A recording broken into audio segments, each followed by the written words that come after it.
Yeah, hi, good morning, everybody. So let us start today's lecture. Yeah, just a moment. Let me put it on Facebook Live because some people have shown interest.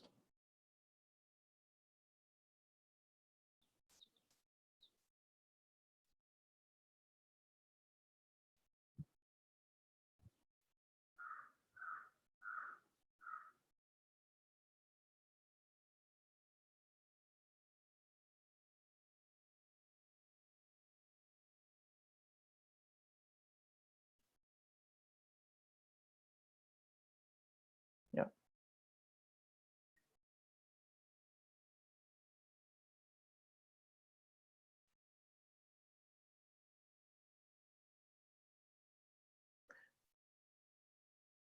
Yeah.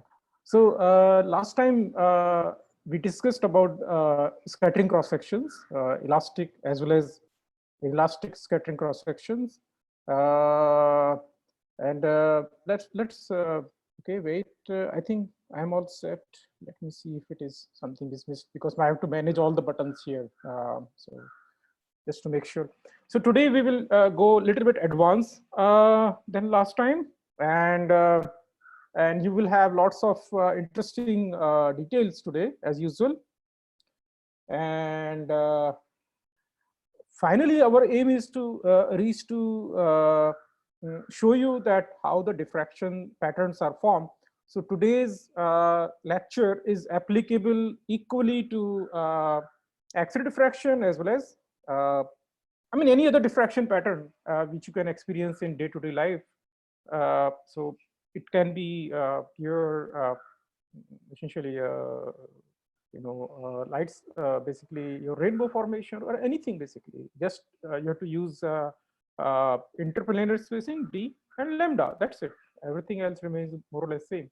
So let us start where we left last time. I will share the screen. Okay.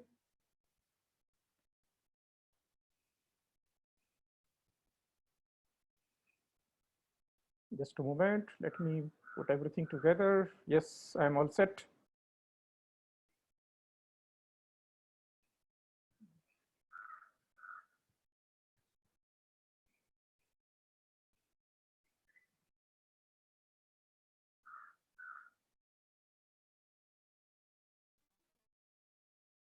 Yeah. So the title says that target becomes smaller as bullet become faster. So what does it mean? If you look at from your day-to-day experiences, what you notice is basically when you go to any favorite street, and there are many ways you can go from point A to B. For example, you have a favorite street lined with nice trees, and you would like to observe the views. You would like to observe the flowers, seasonal flowers, trees, butterflies, people going on the pavement, dogs walking and interact. So how can you experience the world in a better way? uh, would you like to drive on that road in a Ferrari in the top speed, or you would like to walk? Probably when you go in top gear, you never experience the world the same way as you do when you walk. You can notice that.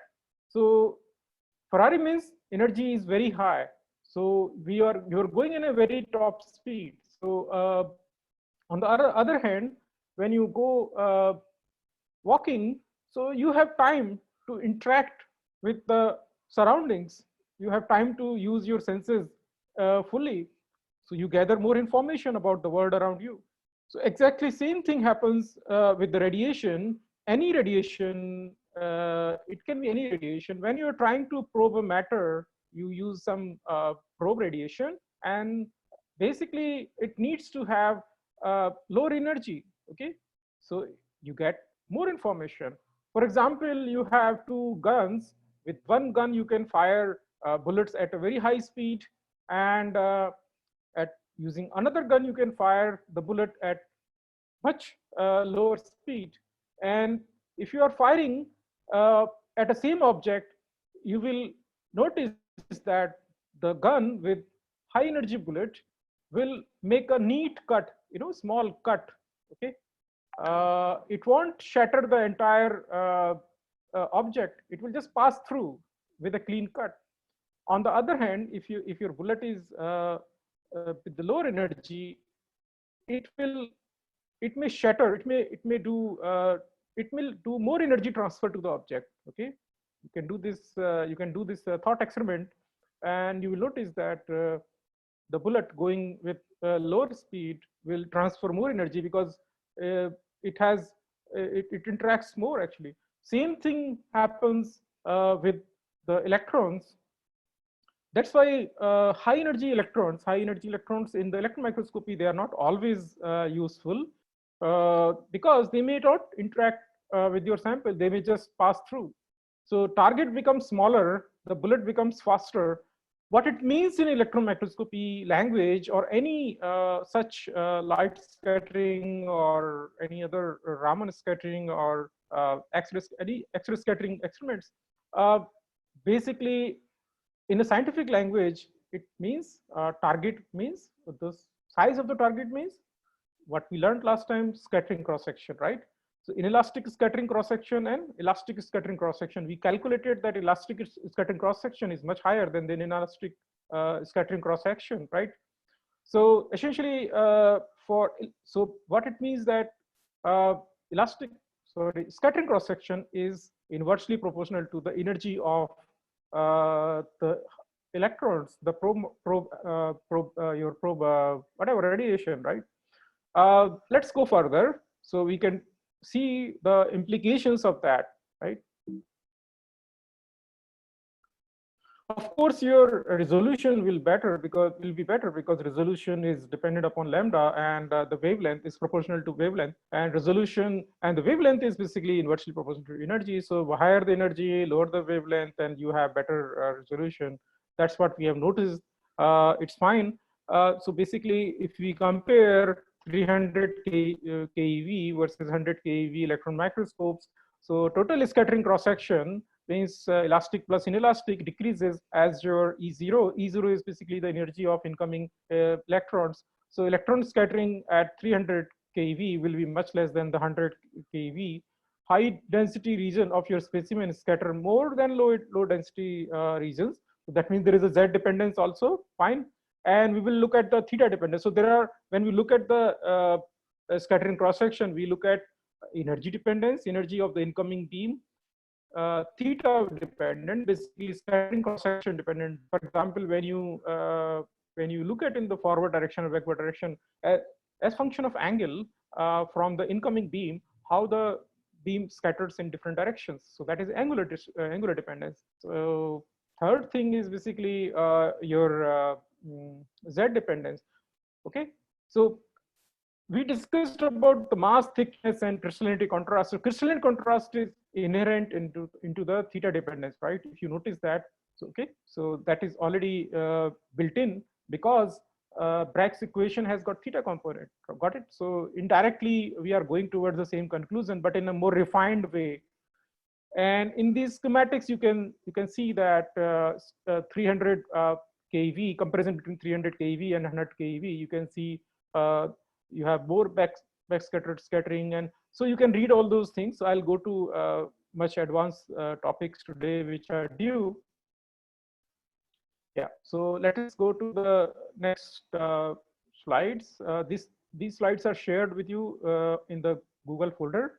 So anytime you can go and check. Okay. Let me open the next PPT. Yeah.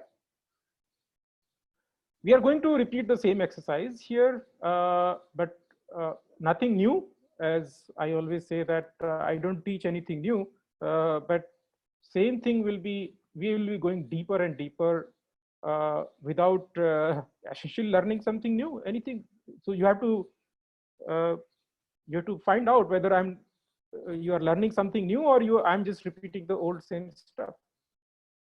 Okay, so let's go towards our journey. So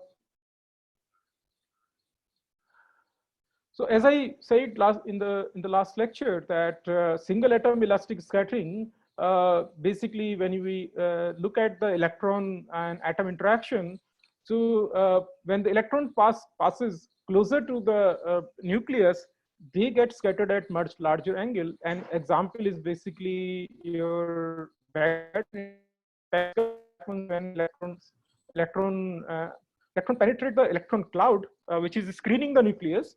Essentially, the electron cloud, which is around the nucleus, it has a very strong screening effect. So electron has to penetrate the Coulombian interaction from the surrounding electron cloud and reach to the nucleus. If it is able to reach nucleus, so then it will be strongly attracted, and then it gets scattered through a much larger angles actually. Normally it doesn't happen at 180 degree. So, but rarely it happens that angle is 180 degree, because you're scattering, number of electrons getting scattered as a function of theta goes down when you increase the theta. We'll see that in a minute. So basically there are two mechanisms. We have already learned that Coulombian interaction with the electron cloud basically results into the low angle scattering, and Coulomb interaction with the nucleus result into the high angle scattering. Fine. Now, this slide basically tells that single atom inelastic scattering of electrons, higher the angle of scattering, greater the chances of inelastic scattering. So energy transfer increases as a function of scattering angle. So which are the inelastic interactions in the electron microscopy? Your inelastic scatterings are your plasmonic interaction, your phononic interactions, your light generation, photoluminescence also happens there. You have secondary electron generation, you have X-ray generation, you have Bremsstrahlung X-rays generation. So all these kinds of features are more prominent at higher angle. Okay, that's what this slide is about to show you. Now next, when considered the specimen as a whole, so how do we picturize basically diffraction? So we'll concern about only zeroth order diffraction and first order diffraction. So last time one student was asking what exactly happens when you talk about, because many times this idea, the difference between scattering and diffraction is not very clear to the students, and that those questions are natural because you have to picturize those things in your brain properly.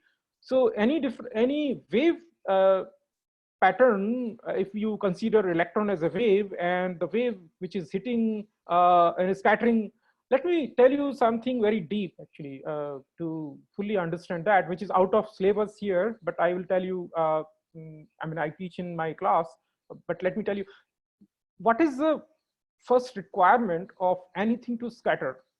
I mean, anything. It can be a photon, or it can be electron or neutron. So when the electron or any other particle is traveling through a medium, it won't scatter. It has no incentive to scatter. Okay, if the medium is uniform, unless the medium is uniform, so the moment it sees some non-uniformity, it sees something different than what it was observing so far, it will scatter. If you look at same thing into the day-to-day life experiences, when you are going from point A to B and you are in your own thoughts, so your thoughts you don't basically get distracted. The moment you find a friendly face or friendly voice, immediately that is basically your interaction. Interaction has already happened. The moment you hear, your senses hear the friendly voice, or you look at the friendly face, and you've already scattered. Your mind is already scattered. You will interact with the person. So exactly same thing happens with photons also. When photons basically sense the change in the refractive index or change in the dielectric constant. So the moment there is a change in the dielectric constant or the refractive index, the photons will get scattered. And those things we study in the sciences, where we study, for example, light scattering. We basically look at the change in the refractive index or change in the dielectric constant. In the case of electron scattering, we look at the Coulombian potential difference. As long as there is no change in the Coulombian potential in the medium in which electron is traveling, there won't be any scattering. Okay, the moment there is a change in the Coulombian potential, electron will scatter. It is another thing that how, with what strength, at what angle, what is the probability of scattering. Those things we are going to learn now. At what angle it is going to be scattered more, and suppose there are more such scattering objects. For example, atoms arranged in a row. So then atom will get scattered by feeling the periodicity of those atoms. For example, atoms are arranged in a row. So basically the atomic potential, the Coulombic potential will have a periodicity. It will have a periodicity. It will be periodic potential. Felix Bloch exactly understood that and gave the band theory, right? Basically, you can look at the atoms. When the atoms are isolated, it has certain energy levels. But when you bring those atoms together, closer and closer, then you see the core levels are still separated, but the higher levels basically they start merging. There is a discretization. There is basically end of discretization. Then finally, the energy levels, the gap becomes smaller and smaller. And then finally, there is a band formation, right? If the material is crystalline, there will be band formation. And if the incoming electron passes through such kind of atoms which are spaced at certain distances, so what will happen that the electron waves will form wavelets, right? For example, it hits one atom, so basically the wave will form wavelets. And if there are multiple scattering centers, all these wavelets will interact, they will interfere depending upon their path difference. If those waves are the condition, another condition is that those waves, electron waves, should be coherent, right? If they are decoherent, you can't do anything, you can't calculate the path difference. So the condition for diffraction or formation of diffraction pattern, or basically your bright and dark fringes, is essentially basically the coherency should be there. Temporal and spatial coherency should be maintained. Only then you can calculate the path difference or so and so forth. So we'll discuss about that. So so you're basically you're modifying the elastic scattering cross section when the atoms are arranged. Can you please mute your mics? Yeah, please. Thank you. Please mute your mics, please. Yes. Okay. So please mute your mics. Yes. So this idea which I just explained, so please don't forget that there has to be inhomogeneity, some kind of inhomogeneity, which basically makes these particles scattered. So this entire thing is picturized in this schematic beautifully. You can see that the plane waves, the waves which are coming without experiencing any, so they are basically traveling in vacuum. There is no potential. The moment these electron waves enter into the matter, they basically experience much weaker electric field. Basically, these electrons are relatively very high energy. So the Coulombian potential which they experience in the lattice is much weaker. It's basically like a perturbation. It's not very strong if you consider, because electron energy is very, very high. You know that, for in electron microscopy, it's way high. So this lattice potential is very subtle, very weak for them. Still they get scattered. Some of them get scattered. That's the reason that scattering cross section, we found out in the last lecture, is very it's relatively very small. For example, for transition elements at 100 keV, we found that scattering cross section typically is 10 to the power minus 22 meter square, which essentially becomes 0.1, half of basically a fraction of angstrom. It's fairly small actually. And for inelastic scattering events, it is further smaller, 10 to the power minus 26 meters square. It becomes basically a fraction of a picometer, right? If you calculate that, it's 0.1 picometer. So it's quite small. And what it speaks that the cosmos is all vacuum. I mean, it's all empty, it's all white. Okay, so now we look at the separate equations, and you will get a very nice feeling of what we are trying to tell. And using these equations, finally we will see how the diffraction patterns are formed. Otherwise, it's very funny. I mean, how do we get the diffraction patterns? And as I mentioned in the beginning of the presentation, that this idea will teach you that not only the diffraction formation in the case of electron, but also for the photons or for neutrons. Actually, you have to just replace few things here and there, but the idea remains the same. Science remains the same. Conceptually, it is the same. So electron. So we have already separated the scattering in two much easier parts: electron scattering and electron nuclear scattering. So they are basically they follow basically they diverge. So they basically Re is the scattering radius is given by E divided by E is the charge of the basically electron here divided by V multiplied by theta. V is basically the voltage, accelerating voltage. So what it means that higher the voltage, the lower Re. Okay, that's what we understood, that larger the larger the energy, smaller the target. So scattering cross section becomes smaller the larger the V. And second thing which we should note, that theta dependence. So essentially the scattering is forward oriented. So if you increase theta, if you go towards higher and higher angle, you may encounter lesser and lesser scattered particles.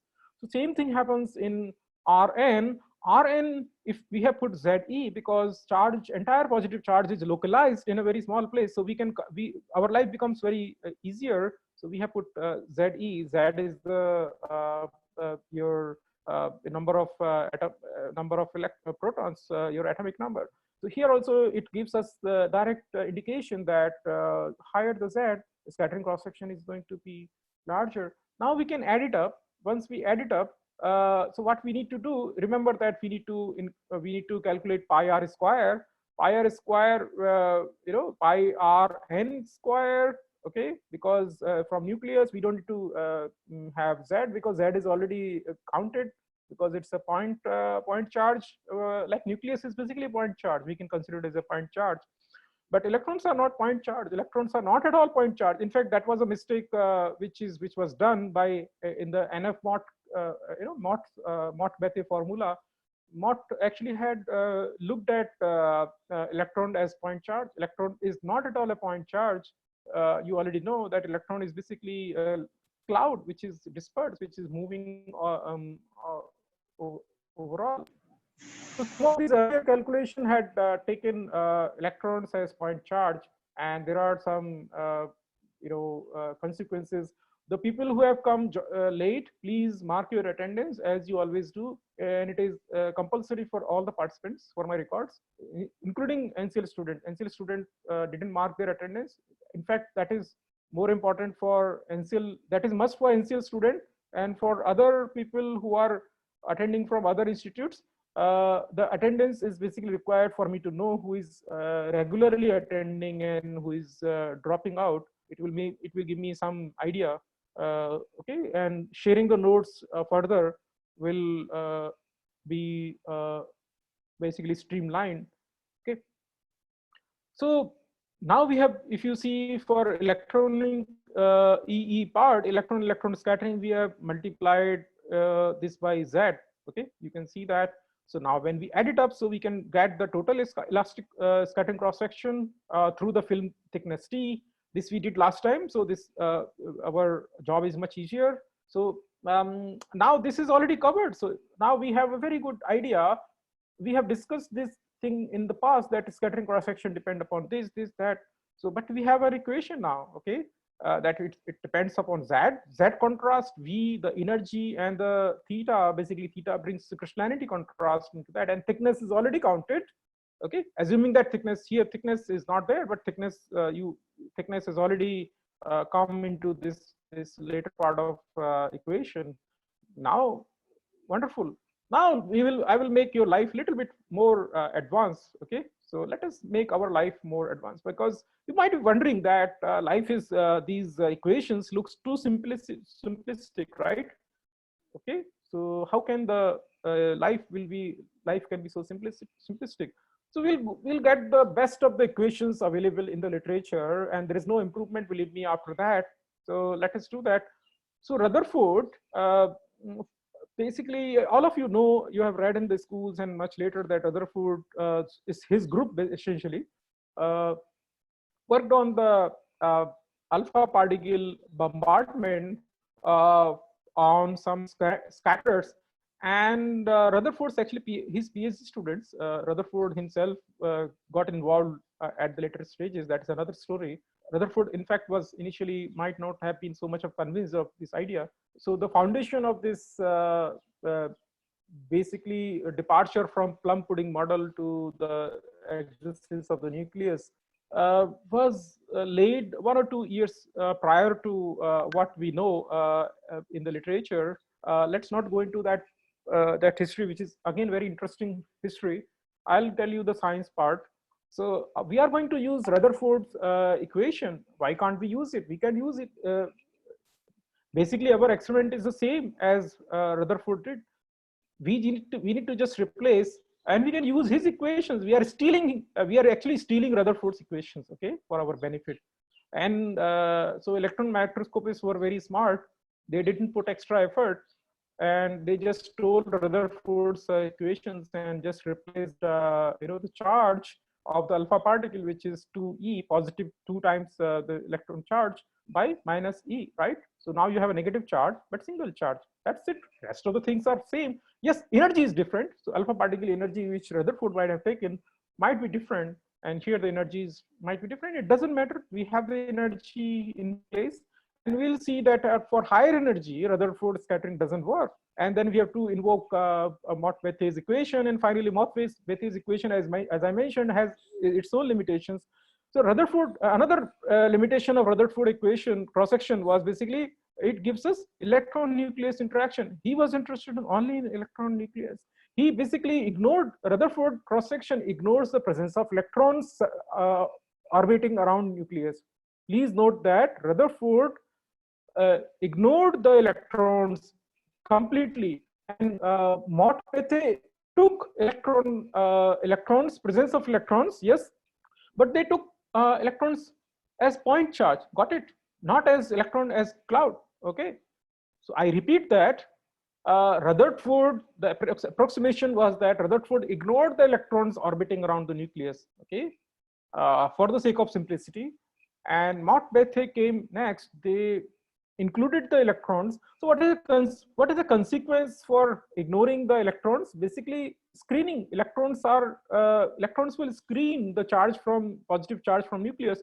So in this case, the problem was with the Rutherford scattering cross section that if you try to go too close suppose your electron is coming with certain energy towards the nucleus, and it goes too close to the nucleus because you don't have a screening effect. So if the electron goes too close to the nucleus, so distance is 0, so then your electron cross section will become infinite. It will diverge basically, right? It will become infinity. So that is the problem. How can it be? So your equation will diverge actually, completely go way off. So if you put the screening effect, if you put the electrons in place there, okay, then you can avoid this problem. Okay, so that was the problem in the Rutherford cross section.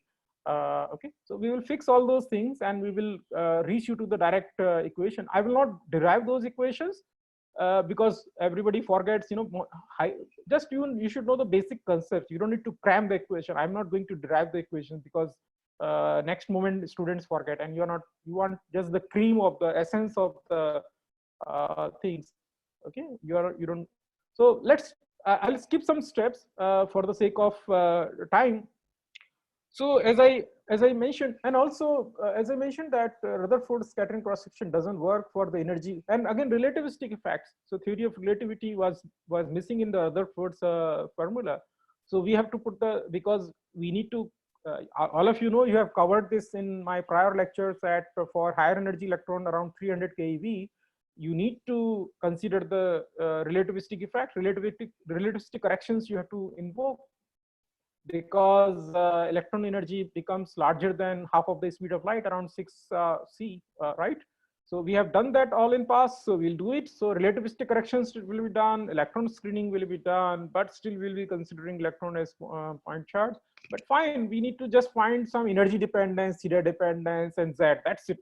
These three dependents we have to refine. Other things here chalta hai, matlab, it works actually. Some students from abroad requested me over email that I should not speak in Hindi, so I'll avoid speaking Hindi. He said that your lecture is being heard across the globe, so he requested that please maintain your English as a teaching medium. I'm going to do that. You may see the departure. Though some students may like Hindi, some may like Tamil, some may like Kannada. Regional languages are always better because we are teaching primarily Indian students. Some people may write Marathi. Some people may like Bengali.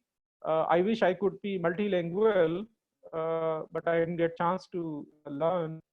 None of my students are benevolent enough to teach me their mother tongue. They don't want to teach because they will, otherwise they cannot gossip about me at their back. I will catch their gossip if they speak in their mother tongue, right? So humor apart, let us come back to the science. So this was the historical Rutherford form equation, and you can see that the equation was given way back, actually long back. We didn't have much idea about quantum mechanics. Any idea about quantum mechanics was very at the nascent stage. So these are just I mean, fine. These equations work.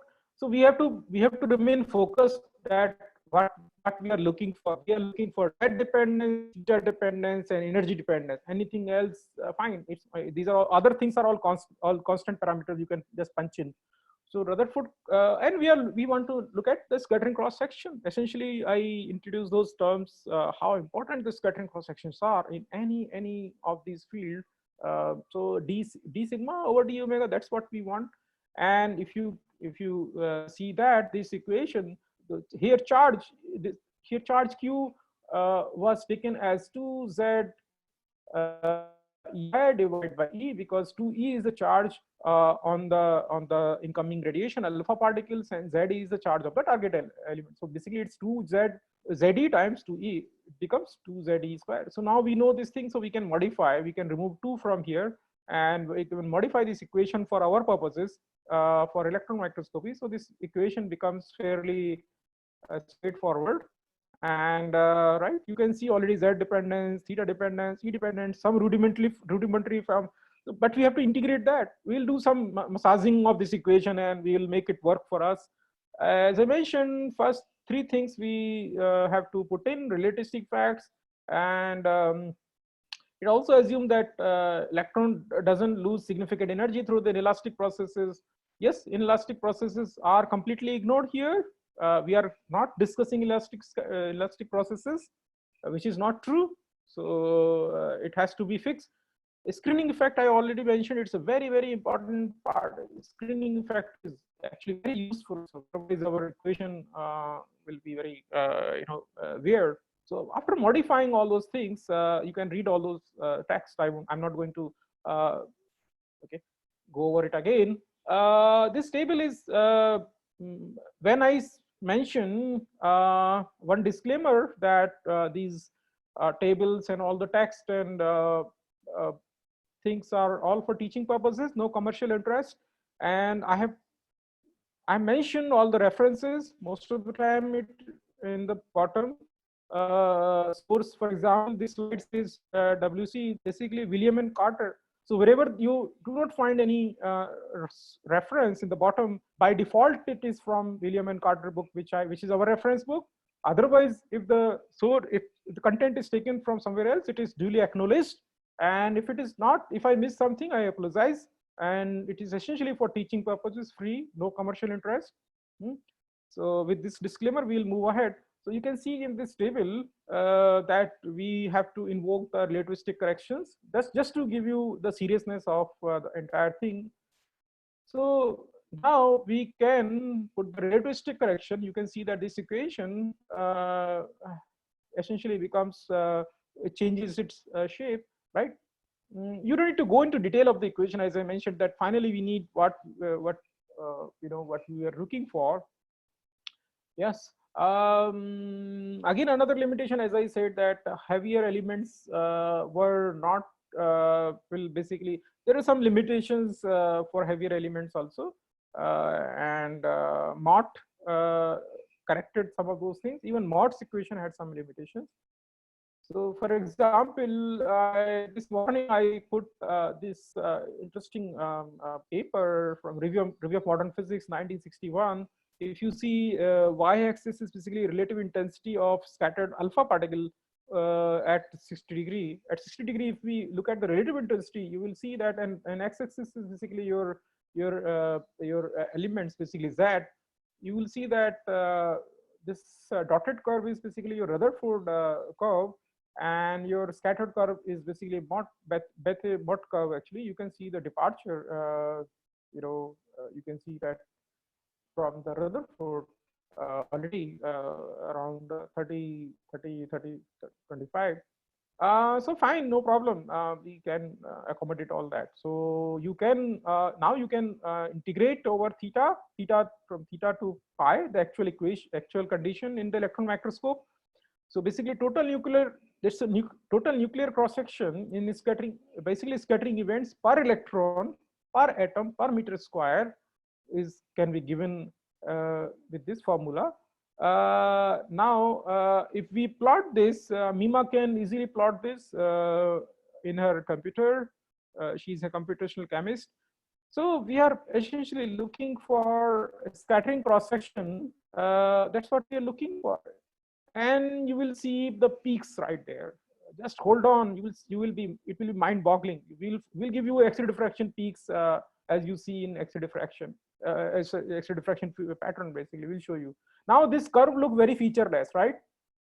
See the line which is on this slide, we would like to spend a lot of time, because this is one of the most important slide which we are going to see. So y-axis is basically your logarithmic scale, and unit is meter square. So this is your logarithmic scattering cross section. And your x-axis is what is the x-axis? It is basically your scattering angle. So this is basically, when you plot this equation, it's only electron nucleus interaction, not electron interaction is not covered.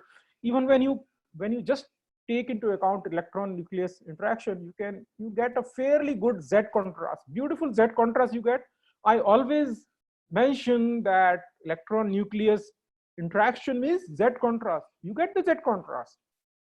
Now you can see that scattering cross section is much larger for smaller angles.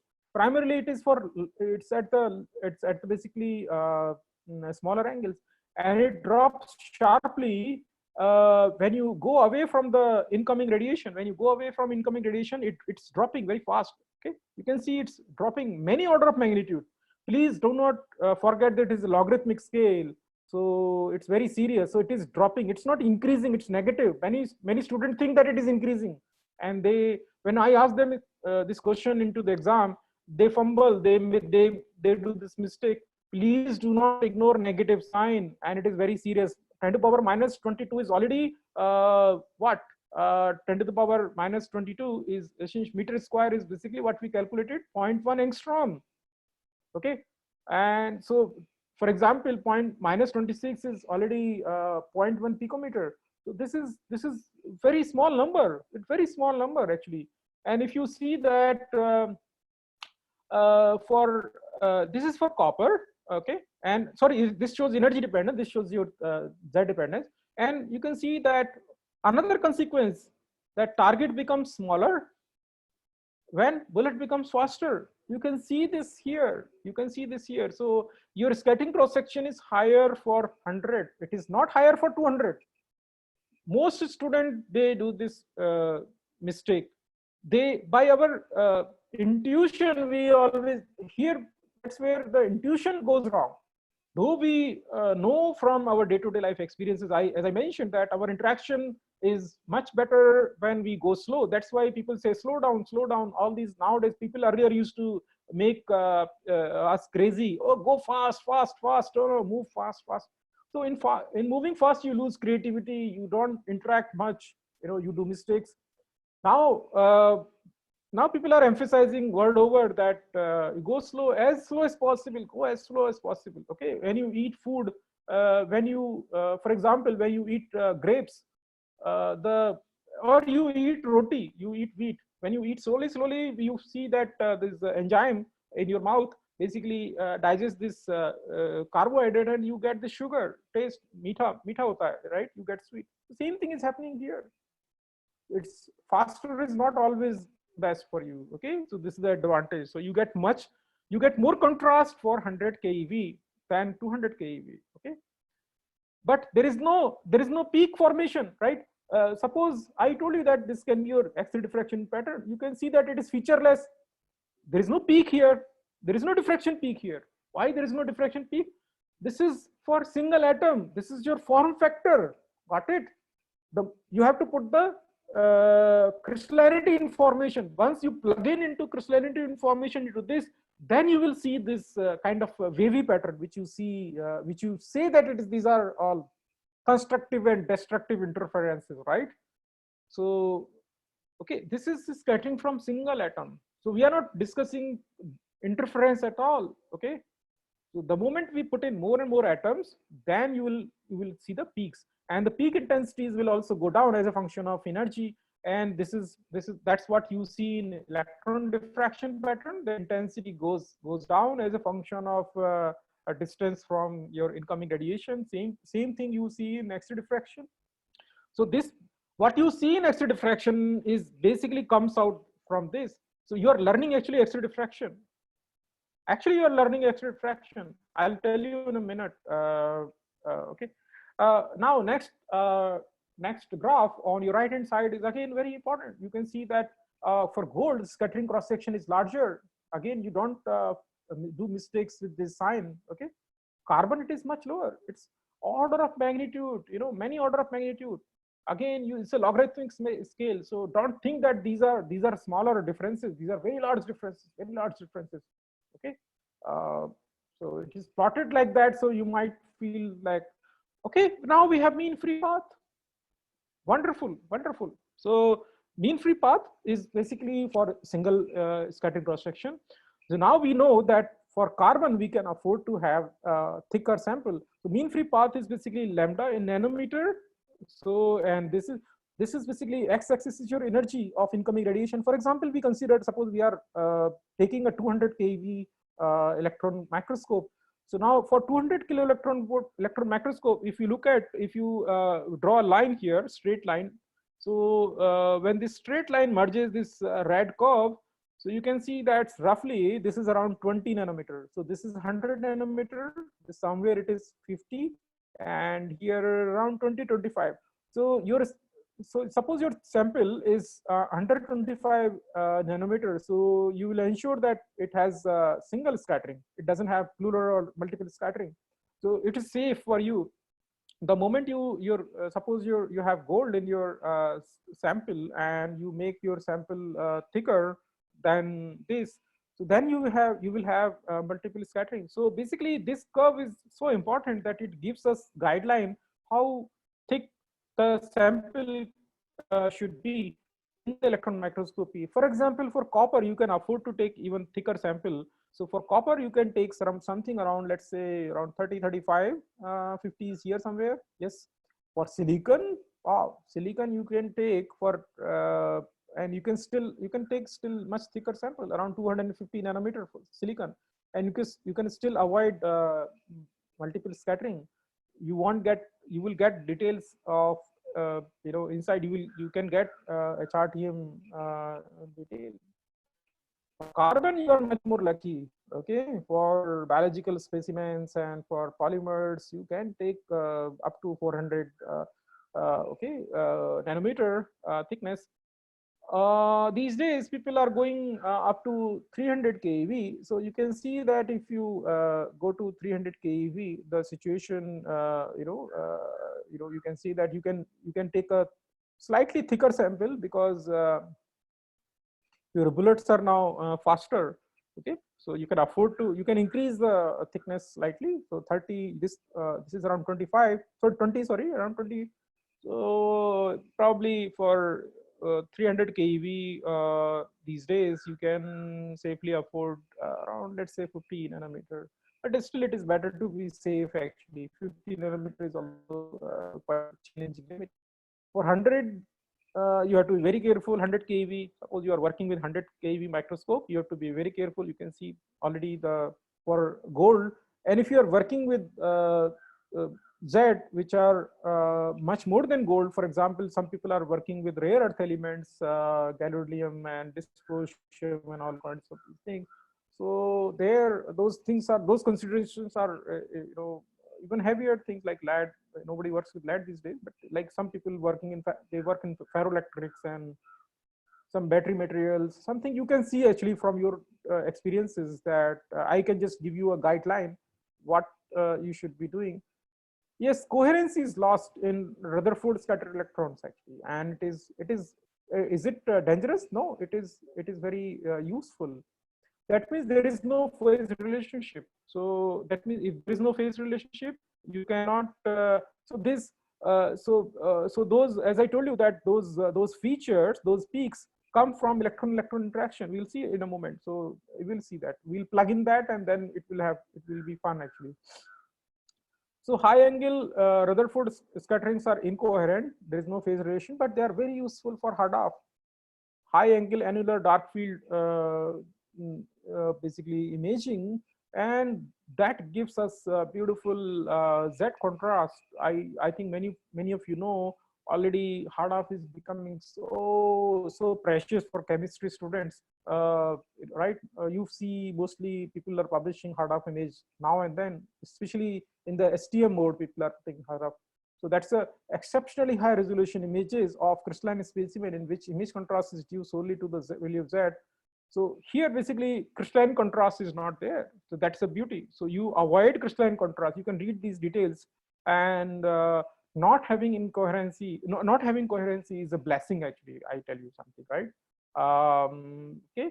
Next, this was the question which my student asked. He is already a professor in a Central University. He asked this question, I think, in 2007. So that this slide reminds me of him when I was teaching in my own group initially. In my group, I used to teach in much more detail than what I'm teaching here. So he said that why BSC detectors are not used in TM for image formation, but in SEM. Its answer is basically very straightforward, that there is not enough signal because sample is so thin. So when sample becomes thicker and thicker, then only you get sufficient signal. And the reason, the fact that sample is very thick in SEM, infinitely thick, you can assume infinitely thick. That means the signal doesn't penetrate, doesn't need to go exit from the other plane. So then you have very large signal, because you have from the front side actually. Okay, got it. So now we will move ahead.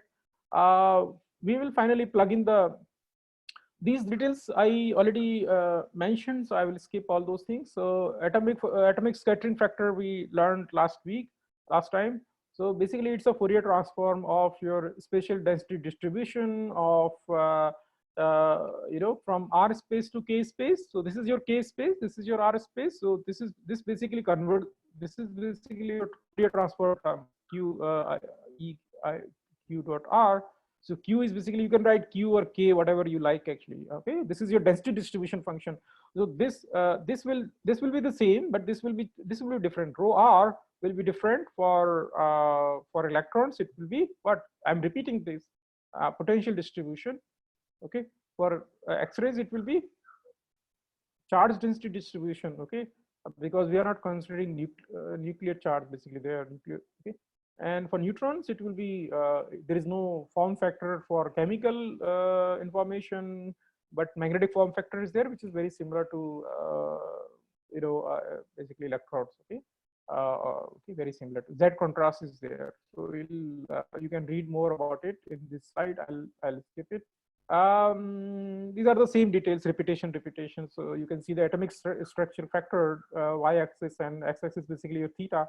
So you can see that it drops actually. Sine theta divided by lambda You can see that uh, for hydrogen it is very small, for carbon it is slightly larger, and then for sulfur and so on and so forth. uh, Same thing in detail. It's very beautiful slide if you try to understand that uh, this concept I teach in X-ray diffraction. It is out of the syllabus here, but I can touch upon that. When you can see from top to bottom, you are increasing the atom size. Basically, you are going from low Z to high Z. So for high Z, you can see that there are, so this is high Z atom. This is a single atom, and you see the radiation coming here. So when the atom is large, so from when the radiation, incoming radiation, basically pass through different parts of the atom, when the electron cloud is far more dispersed, so then what you do, basically you have you have basically more scattering cross section, and forward scattering is reduced. And another thing that you will have all kinds of bright and dark uh, basically there will be interference, because there will be constructive and destructive part difference according to the part difference, right? So those things are there. Yes, this is the next highly important slide, highly important slide. uh, if you remember, so far we discussed only electronuclear hello, any question? Yeah, please keep yourself on the mute. uh, any question, then it will be helpful for me. I will take some break.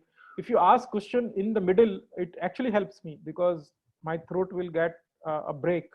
Okay, so if you're asking question in the middle, you are helping me. So feel free to ask questions in the middle. On in principle, I love to be stopped on each slide.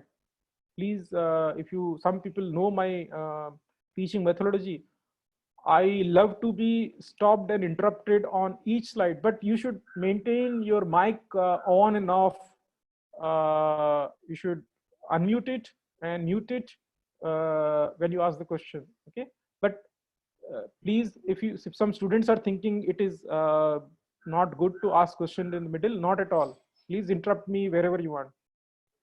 And you are doing a favor, I repeat, because if you're asking questions in the middle, basically you are giving rest to my throat. So you are giving mercy to my throat. Okay, in actual classroom, it's not a monologue. We get lots of breaks to our throat, but here it's a tiring experience, it's an exhausting experience because of monologue. So this so far we discussed about Rutherford scattering, and we didn't plug in the electron-electron scattering. So to get a complete feeling, we need to plug in the so as I said, the elastic scattering has two components: electron-electron scattering and electron-nucleus cross section scattering. Okay, fine. We stole the electron nucleus interaction from Rutherford's group, and now we are stealing, with due respect, the electron interaction from the X-ray people. Okay, so Fx is basically we are stealing. You can see that Fx is basically we are stealing from X-ray people. Okay, Fx is basically scattering factor for X-rays, which is well known. So we have put the negative charge to accommodate basically for the charge of the electron. Because we could do that, and save time, because essentially basically both the interactions are from electron cloud, whether it is electron as well as X-ray photon and electron. Fine. So we saved our time and effort. So now you can see both the equations. These are our crude equations, and now we have much more refined equation. The theta dependence, all these things looks very similar, right? So now you can basically what we are going to do. Yes, yes. So more realistic equation we can start plotting. You can see that because n lambda is equal to 2d sine theta. So now we are plotting here sine theta divided by lambda. Basically it becomes 1 over d. Got it? So it is inverse of d. Now, so your x-axis is basically telling something about reciprocal lattice. Do you understand? So that if you see, this is that's why I put it in the red. So that means we are going towards diffraction pattern. We are going slowly towards diffraction pattern. So when we go from imaging regular imaging, which is in the real space, to the diffraction is in the reciprocal space, you are already going towards that. So that's the feeling here. So for the students who are not aware of that, I will teach in the next lecture reciprocal lattice, so don't worry about that. And next lecture I'm going to teach about the railroad concept, that how the Bragg's condition. I'm going to teach in next lecture the concept of Ewald sphere, how the diffraction patterns are formed. Next, basically advanced stuff than this. And concept of reciprocal lattice, how you form the reciprocal lattice, that also I can teach. And very important concept, the difference between X-ray diffraction and electron diffraction. That in X-ray diffraction, we Bragg's equation is literally followed most of the cases because it's a kinematic diffraction. But in electron diffraction, you will see that particle size is much smaller, grain size is much smaller. So we need to invoke the, so basically your reciprocal lattice point becomes much smaller, and it can be elongated, rod-like. So then Bragg's conditions are relaxed, so you get more points. So very interesting, very beautiful ideas are coming next on Wednesday. So hold on for that. Okay, so the interpretation is same as we interpreted last time, that Z dependence is there. So you have more scattering cross section for gold, less for copper, and less for your okay, aluminum. Okay, that's fine. You can see that this contains both the components, elastic nucleus interaction and elastic electron cloud interaction. Now structure factor, now we have to plug in, as I promised, that the moment we plug in structure factor into that, you will start seeing this wavy pattern. This wavy pattern is not there. It just fades away at higher and higher angle. The scattering cross section becomes weaker. So then beautiful expressions comes actually. You will see that now. Now this part we have to plug in. This we already have. This one we plug in this part. Then you see the magic.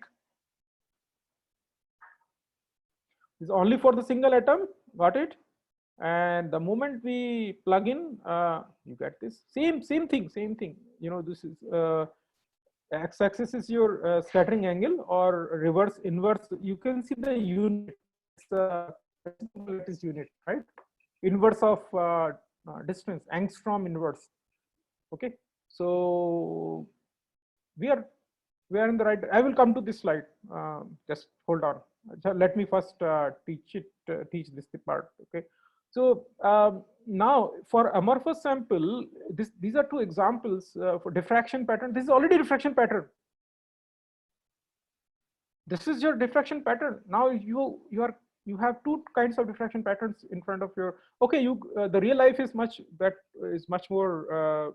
You know, there are other components involved, but that is another thing. That is another separate lecture we can discuss separately. But you can see in A, this is amorphous. For amorphous sample, you can see there is a huge background. You can see that there is no. The reason is that there is no absolute phase.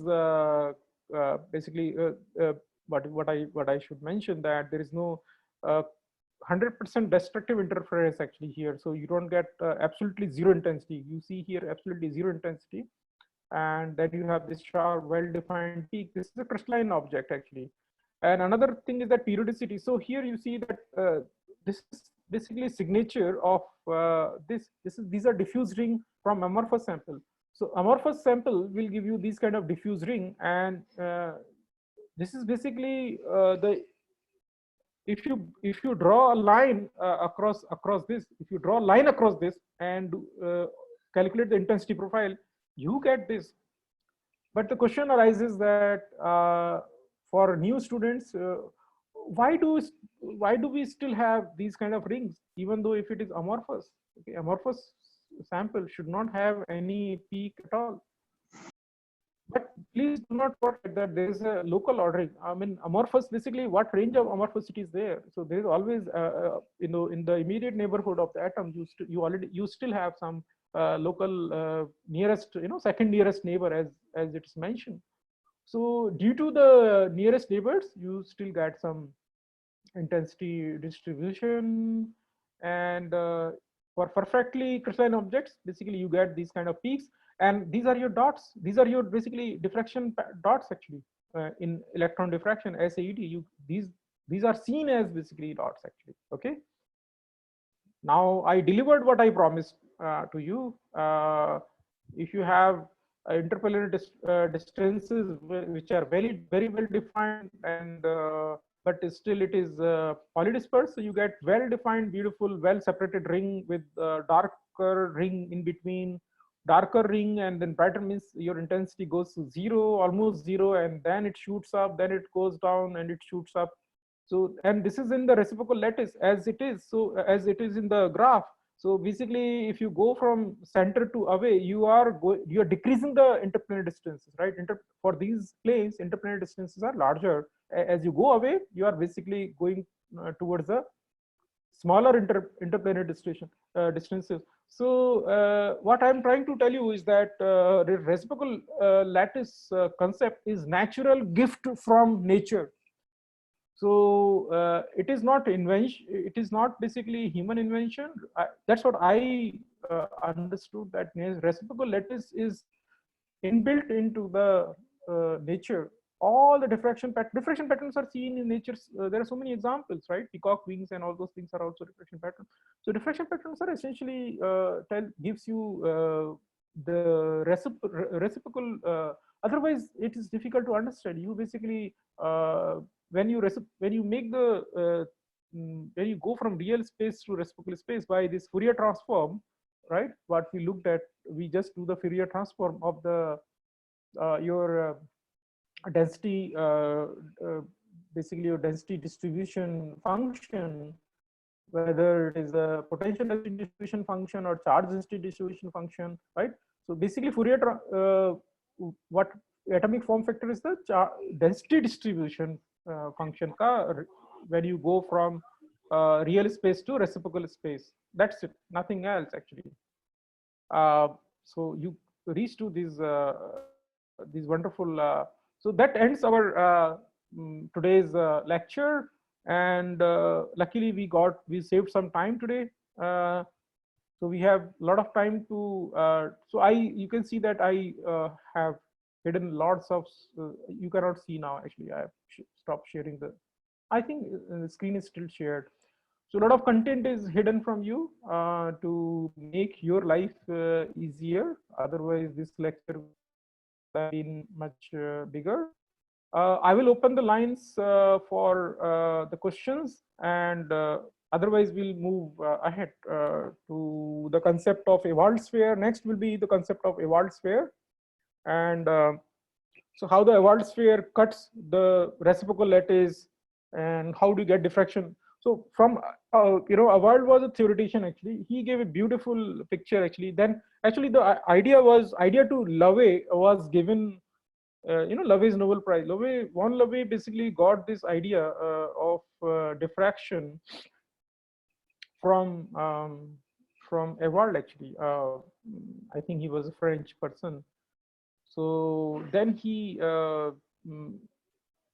Ewald was basically Von Lovey was basically the person who first showed the diffraction pattern. Okay, and he got the Nobel Prize. He gave 3 equations to explain his diffraction, and this Bragg's father and son got the Nobel Prize to solve the crystal structure first time they applied actually, they solved the crystal structure for the first time. So you have to notice the difference between von Lavé's contribution and Bragg's contribution. That essentially both worked in the theory in the field of X-ray diffraction, but one demonstrated the that X-rays do diffract. That means X-rays X-ray behaves like waves, right? Same thing was true for Thomson. J.J. Thomson got the Nobel Prize to prove that electrons are particle. His son got the Nobel Prize to prove that electrons are waves. Okay, so both father and son were clever enough to, they used half part of de Broglie's wave particle duality and got the Nobel Prize for different contribution. With his son T.J. Thomson, Thomson and Red, I think you are aware of that. Thomson and Red, they got one of them was American group and another was Cavendish Laboratory UK group. So both one person from each group got the Nobel Prize for showing the electron diffraction patterns for the first time. Then came in this guy Ernst Ruska. He's a German guy. He was an electrical engineer. He was not a physicist. He never heard about these theories by de Broglie or Thomson's experiment, all these physicists. So he was just perfecting his electron lenses, and then while perfecting the electron lenses, he started getting the images from the electrons which were bombarding on the sample. Then he was excited, and that was the birth of the electron microscope. But there was the electron diffraction was not done till much later. It was demonstrated in the physics lab, but it was not integral part of the electron column. You understand what I mean? So then they built in all this aperture and other things, SAD aperture, which I explained last time. So then they started getting those signals. Then this Moseley's idea brought gifted this analytical chemistry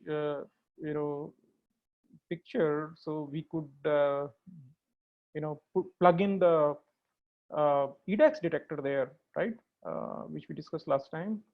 So you can see the slow trickling out of information here and there, contribution from various sources gave rise to the modern microscope what we see these days. Then there was a German mathematician, actually a theoretical physicist, basically. Otto Scherzer basically worked a lot on improvement of the resolution actually. So his fascination was that how can I improve the resolution of the electron microscope? But he never used electron microscope. He used to work with the calculations on the paper. So he calculated actually electron lens design to improve. So we will, next time we will understand the defocus concept of the defocus. Always we consider when you take the mobile photograph, you first to get very good photograph of a flower or a person.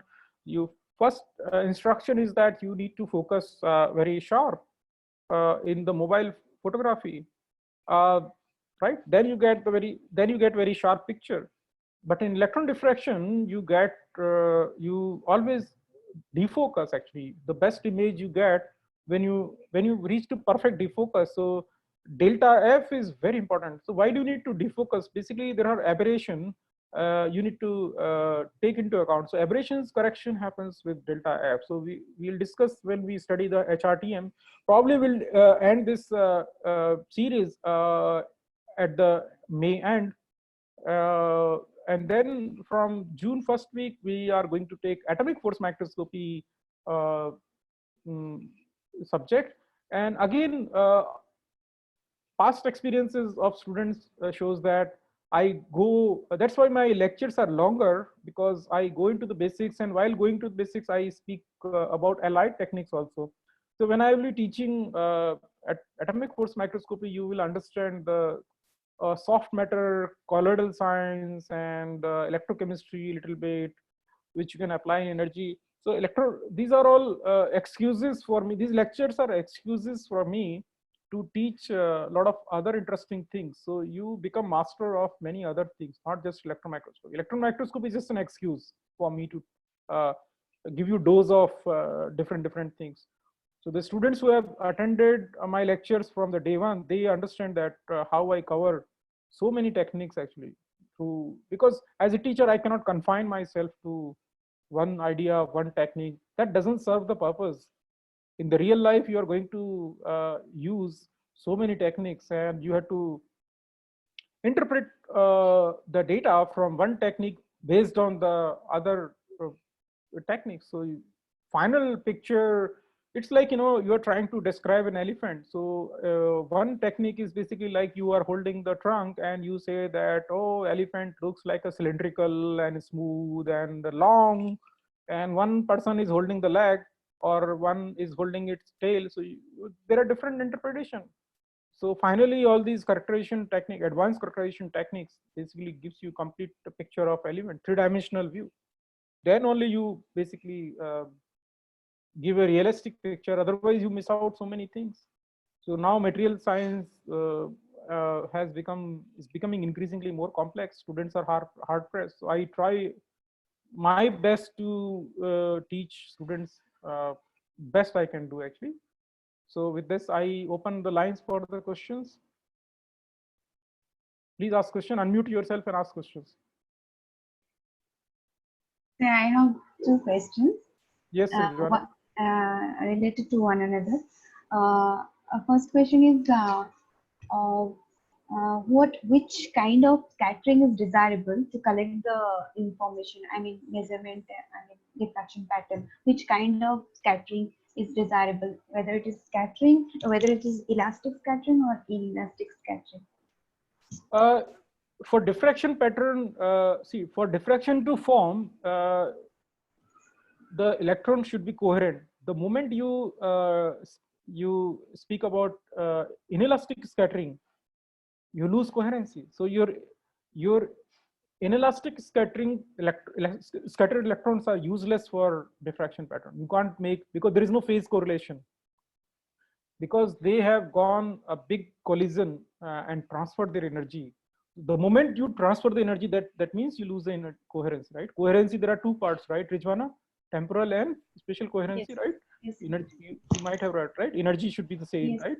Yes. So by the same logic, it's a very nice question. Rijwana is basically a blessing. I always say that blessing for my course that she asked. Rijwana, I request you in the next lecture, if you can you interrupt me between the lectures? You will do a big favor to me.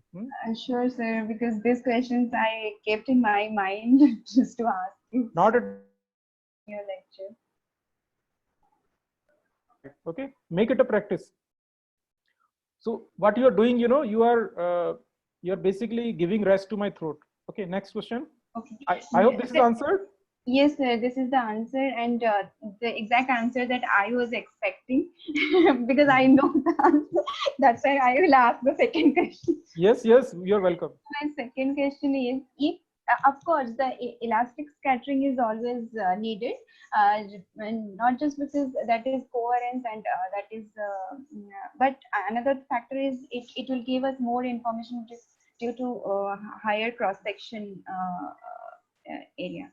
And but my question is, we always give more energetic electrons to bombard the target to collect the information. So if we'll give more energy, then it will become helpful for the inelastic, causing inelastic scattering.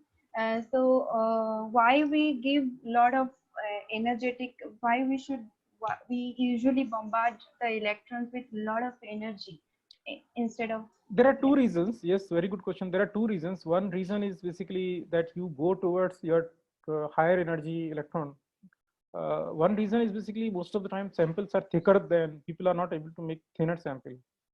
So real life samples are thicker. So you saw that graph that for thicker sample you are forced to because otherwise you will end up multiple scattering for low energy electron. Got it? So, and you don't want multiple scattering events. So mean free path can be larger if you increase the energy of, that is the only reason actually you are forced to do that.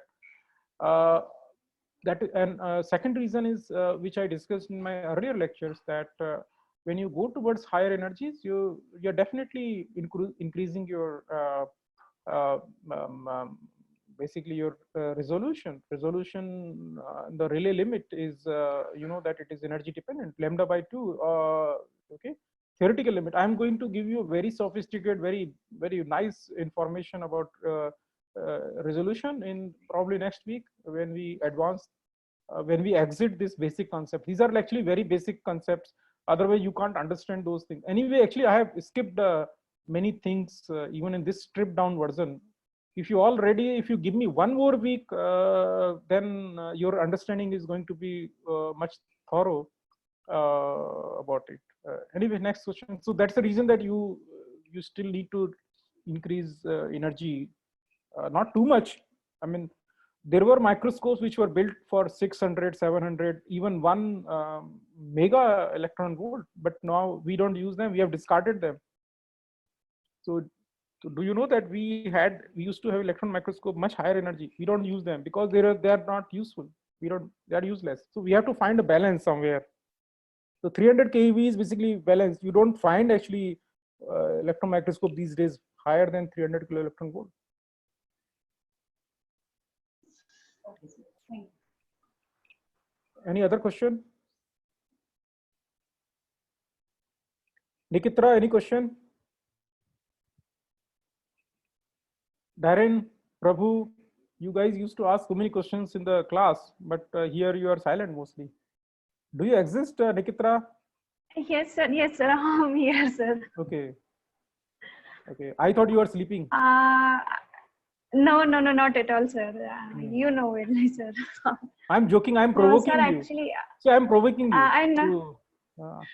Yes, sir. मतलब And I always get Hindi motivated with the provoking things. Hindi में बोलते हैं ना भड़काना, मैं तो भड़का रहा हूँ. Yes, I know, sir. वाह, पूछो. No, पूछो sir. question. Actually, in detail, I want to go for the study, and during my study, if I will have any doubts and query, I will let you know, sir. I mean, I will definitely engage your time. Is it becoming more advanced than you thought, or Rijwana, you tell me, is it becoming too complicated? I'm going too deep, or? No, sir. It is more informative. I think the basics that we ignore sometime, and we never think about it. These things coming through these lectures actually. See, there is no shortcut actually, Rijwana. There is no shortcut actually. You, Rijwana, we all see you. You know, you guys are future. I'll retire, then you will take my place. So it's nobody taught me this way. But if your basics are not covered, Rijwana, if you become a professor in IIT, so you will be asked to teach with this depth actually. So I'm making your job, Rijwana, plus 5 years much easier actually, right? At least I'm gaining some knowledge from me, at least for now.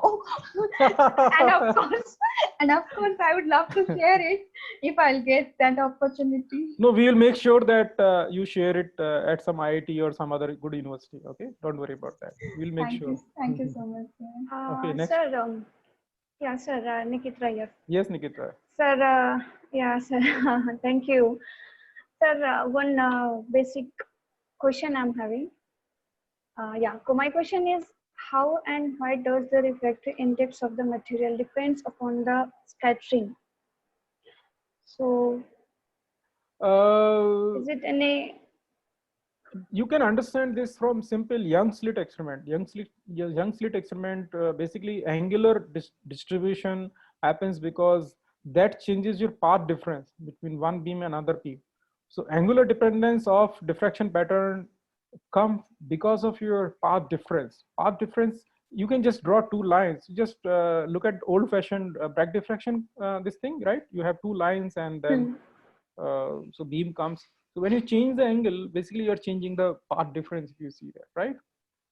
So whenever the path difference is integral multiple of lambda, then you have constructive difference, constructive diffraction, and otherwise you have destructive difference, right?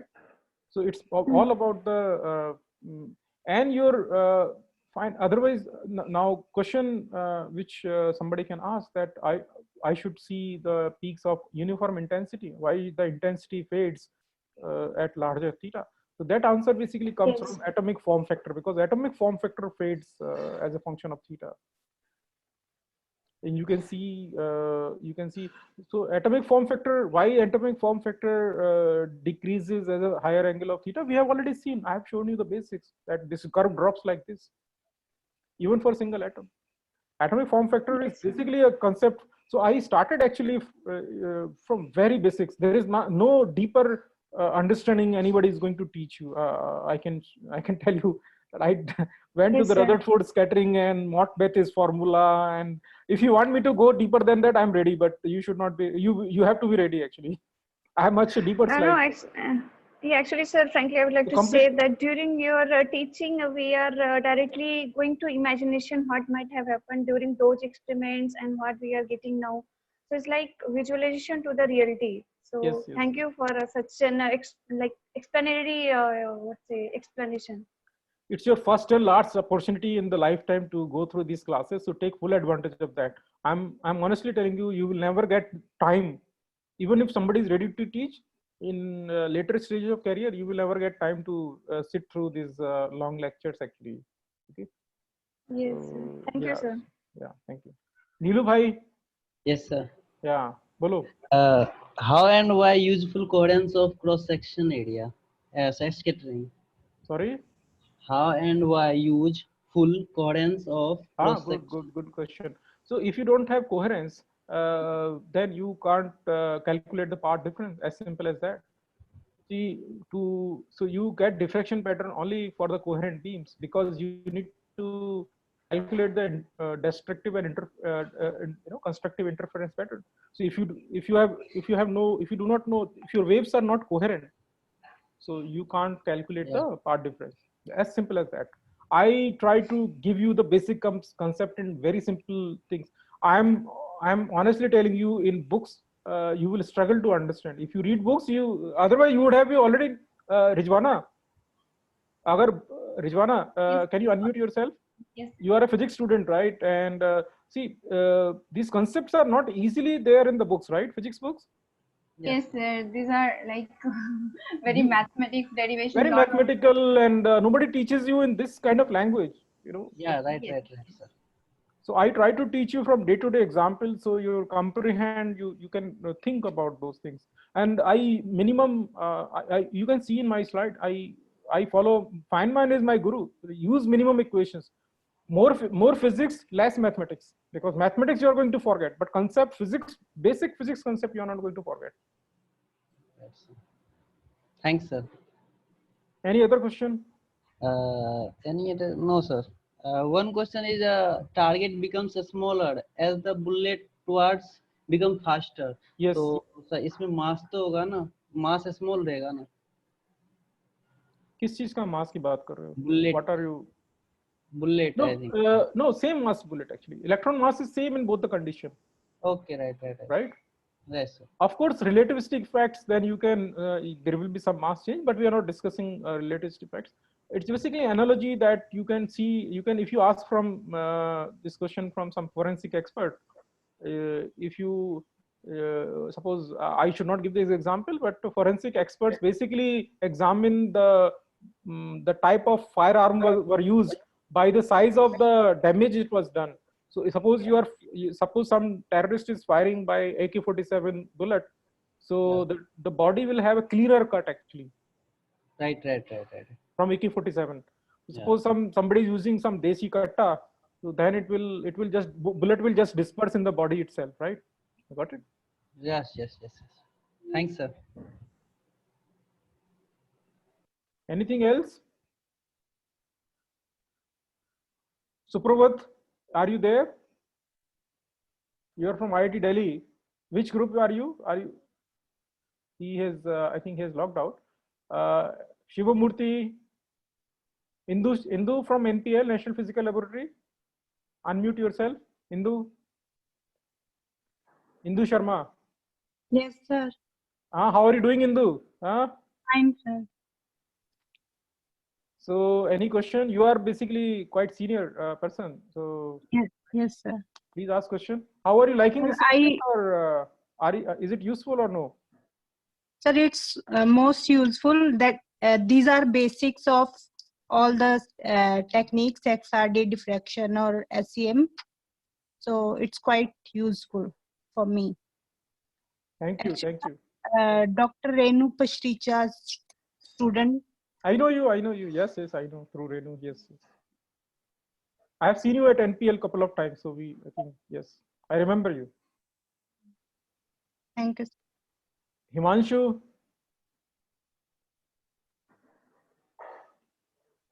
Himanshu Dadish, any question? Hitesh, Madhuri Patil, Manisha, Meema, Meenakshi, Monica, Galawat, Prabhu, Rachna, Rijwana तो बहुत question पूछती है. So Sarvani, Sarvani Khanam, I hope you got the, can you unmute yourself, Sarvani? Yes, sir. I got more information from you. Thanks. So you are from, Sarvani is from University of Hyderabad, from Yes, sir. Department of Chemistry. Yes, sir. So who's your Medical guide? chemist. Murli Banawat. Dr. Okay. Murli Banawat. Okay, okay. So I hope you got the lecture notes. Yes, sir. Yes, I got. Okay. Any question? Huh? No. Okay. So should I sign out? Okay. So I will sign out and let's meet next Wednesday. Okay. Yeah, I'll teach about more complex things like a Waltz sphere, reciprocal lattice, and many reciprocal lattice. Many students tell me that they understand only in my class. They attended many other classes which were focused on and that was student statement, that they said that when you teach reciprocal lattice concept, we truly understood actually. Okay, so hold on for next Wednesday. Okay. Yeah. Bye bye. Thank you, sir.